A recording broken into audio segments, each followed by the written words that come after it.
Welcome to ABC campus. आज हम contract act 1872 में सेक्शन 18 पढ़ेंगे जो कि है मिस रिप्रेजेंटेशन पे। तो इसमें सिंपली हम डेफिनेशन विद एग्जांपल्स डिस्कस करेंगे।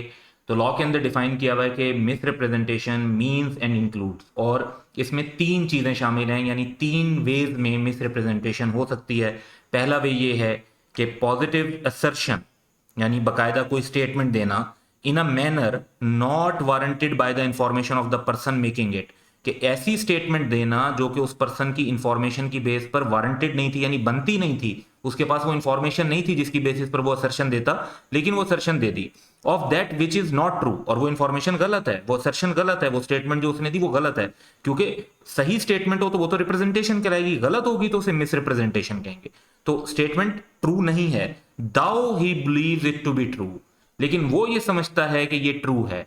क्योंकि अगर वो जानबूझ के ये कहता है कि उसे पता है कि ट्रू नहीं है और वो फिर वो स्टेटमेंट दे रहा होता है, वो तो फ्रॉड हो जाता है। लेकिन अगर इनोसेंटली उसे लगता है कि ट्रू है लेकिन स्टेटमेंट एक्चुअली ट्रू नहीं है और वो स्टेटमेंट कर देता है, तो वो कॉन्ट्रैक्ट में मिस रिप्रेजेंटेशन कहलाएगी।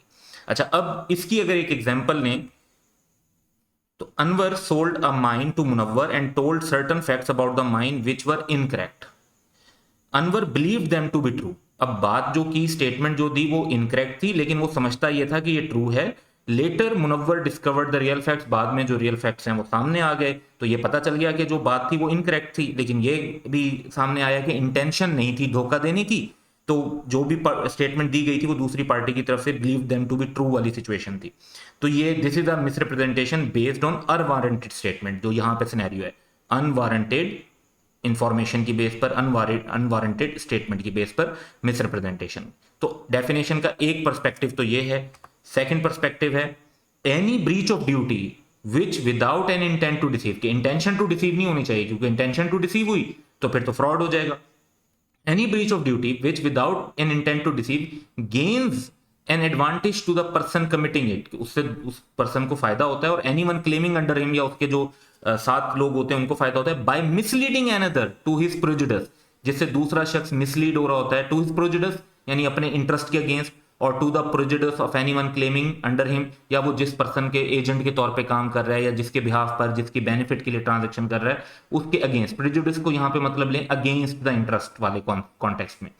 तो इस सिनेरियो में जहां पे ब्रीच ऑफ ड्यूटी हो जाती है लेकिन विदाउट इंटेंशन टू डिसीव होती है, अगर इसकी हम एग्जांपल कंसीडर करें तो अजहर टोल्ड मजर that the monthly cell of his business was ₹50 million before the contract was signed. अब कॉन्ट्रैक्ट साइन होने से पहले उसने बताया कि जी 50 million की सेल है, और ये बात ठीक थी।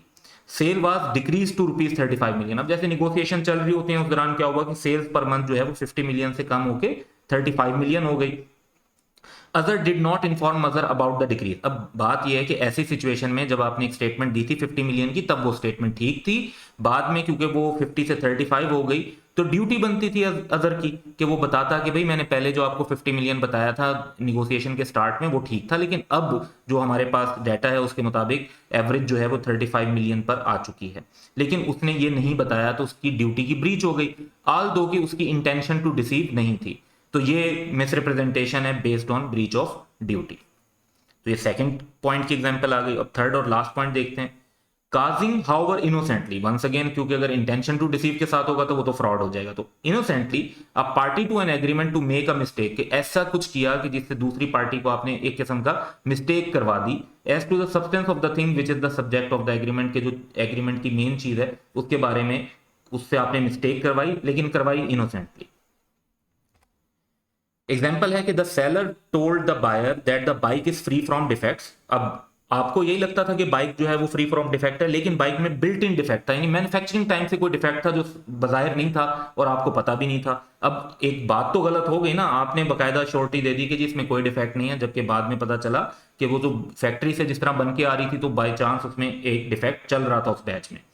तो यहाँ पे मिसरिप्रेजेंटेशन है बेस्ड ऑन इंड्यूसिंग मिस्टेक, चाहे इनोसेंटली हुई है। अबाउट द सब्जेक्ट मैटर है, बाइक ही थी ना जिसके ऊपर कॉन्ट्रैक्ट हो रहा था, subject matter of the contract क्या है, बाइक है यहाँ पे, और उसके बारे में आपकी स्टेटमेंट थी कि डिफेक्ट नहीं है, फ्री फ्रॉम डिफेक्ट है। तो ये स्टेटमेंट गलत थी, और गलत क्यों थी? क्योंकि उसमें बिल्ट इन डिफेक्ट था, लेकिन क्योंकि स्टेटमेंट इनोसेंट थी इस वजह से इसे क्या कंसीडर किया जाएगा, मिसरिप्रेजेंटेशन। अब फ्रॉड और मिसरिप्रेजेंटेशन दोनों का जो इम्पैक्ट होता है वो जो है ना अल्टीमेटली जाके कॉन्ट्रैक्ट के ऊपर एक जैसा होता है। लेकिन जाहिर बात है कि फ्रॉड ज़रा ज़्यादा नेगेटिव सिनेरियो है और miss representation less negative scenario है, क्योंकि फ्रॉड के अंदर इंटेंशन टू डिसीव है और मिस रिप्रेजेंटेशन में इंटेंशन टू डिसीव नहीं है। तो ये मिस रिप्रेजेंटेशन की डेफिनेशन है जो आपको क्लियर होनी चाहिए, आपको इसके तीनों एस्पेक्ट भी पता होने चाहिए और तीनों एस्पेक्ट की डेफिनेशंस को भी अंडरस्टैंड कर सकें, क्योंकि सिनेरियो बेस्ड क्वेश्चन आ जाता है तो आपको मिस रिप्रेजेंटेशन की जो रीज़न बतानी पड़ेगी वो इनमें से स्पेसिफिक 1 2 या 3 में से कोई एक बतानी पड़ेगी कि इस वजह से ये मिस रिप्रेजेंटेशन है। So that's all for today. Have a good day.